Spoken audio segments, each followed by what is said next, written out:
భోజనము అనేటటువంటిది అన్నిటికంటే ప్రధానమైనటువంటిది.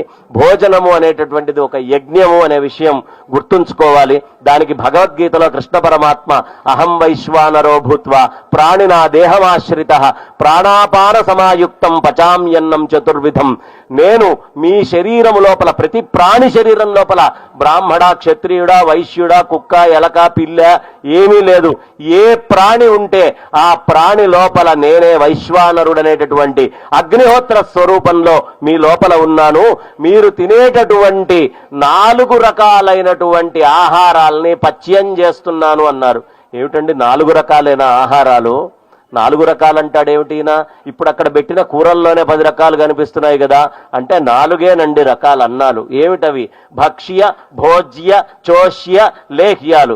భక్ష్యాలు అంటే పీక్కు తినేవి, భోజ్యాలు అంటే నవ్వులుతూ తినేవి, చోష్యాలు అంటే చప్పరిస్తూ తినేవి, లేహ్యాలు అంటే నాకుతూ తినేవి. ఈ 4 రాకుండా ఇంకొక రకంగా తినడానికి అవకాశం లేదు కాబట్టి భక్ష్య, భోజ్య, చోష్య, లేహ్యాలైనటువంటి 4 రకాలైన పదార్థాలని నేనే మీ లోపల అరిగిస్తున్నానయ్యా అని సాక్షాత్తు కృష్ణ పరమాత్మ చెప్పారు. అంటే అన్నం ఏం చేస్తున్నాం మనం?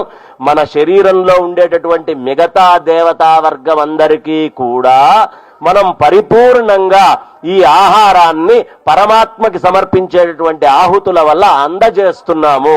అంటే అన్నం తినడము అనేటటువంటిది ఒక యజ్ఞము. ఈ విషయం గుర్తుంచుకోవాలి. అన్నం తినేటప్పుడు ఊరికనే ఆదరాబాదరాగా టీవీలు చూస్తూ కుర్చీల్లో కూర్చొని అటు తిరిగి ఇటు తిరిగి రకరకాల మాటలు చెప్తూ కుర్చీల్లో కూర్చొని, లేకపోతే అలా ఎక్కడ పడితే అక్కడ ఒళ్ళో పళ్ళాలు పెట్టుకొని కాకుండా చాలా శ్రద్ధగా ఒక తపస్సులాగా తినండి అని మనకు ఆయన చెప్తూ ఉన్నారు. అందుకనే అన్నము అనేటటువంటిది 3 పవిత్రమైనటువంటివి కలిస్తే ఒక యజ్ఞము అంటాం.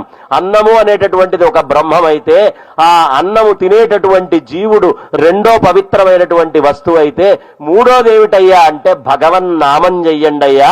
భగవన్నామం చేస్తూ భోజనారంభే భగవన్నామస్మరణ, భోజన మధ్యే భగవన్నామస్మరణ, భోజనానంతరే భగవన్నామస్మరణ అని చెప్పారు. ఎందుకు భగవన్నామస్మరణ అంటే భగవన్నామస్మరణ చేస్తే తప్ప మనం తినేటటువంటి అన్నం 3గా విభజించబడుతుంది. ఏ విధంగా 3గా విభజించబడుతోందండి అంటే అదే మనకి మొత్తము మొదటి యొక్క అంశగా ఉండి పురీషం కింద వెళ్ళిపోతోంది. స్థూల భాగం పురీషం అవుతోంది, మధ్యమము మన శరీరంలో మాంసం కింద మారుతోంది, సూక్ష్మమైనటువంటిది మన శరీరము లోపల మనస్సు కింద మారుతోంది. మనం తినేటటువంటి అన్నం వల్లే మనకి మనస్సు అనేటటువంటిది ఏర్పడుతోంది. కాబట్టి అన్నాన్ని పవిత్రంగా తినండి. పవిత్రంగా తిన్న అన్నం వల్ల పవిత్రమైనటువంటి మనస్సు వస్తుంది అని మనకి పెద్దలందరూ కూడా చెప్పడం జరిగింది. కాబట్టి ఆ పవిత్రత అనేటటువంటి దాన్ని జాగ్రత్తగా కాపాడుకుంటూ భోంచెయ్యాలి.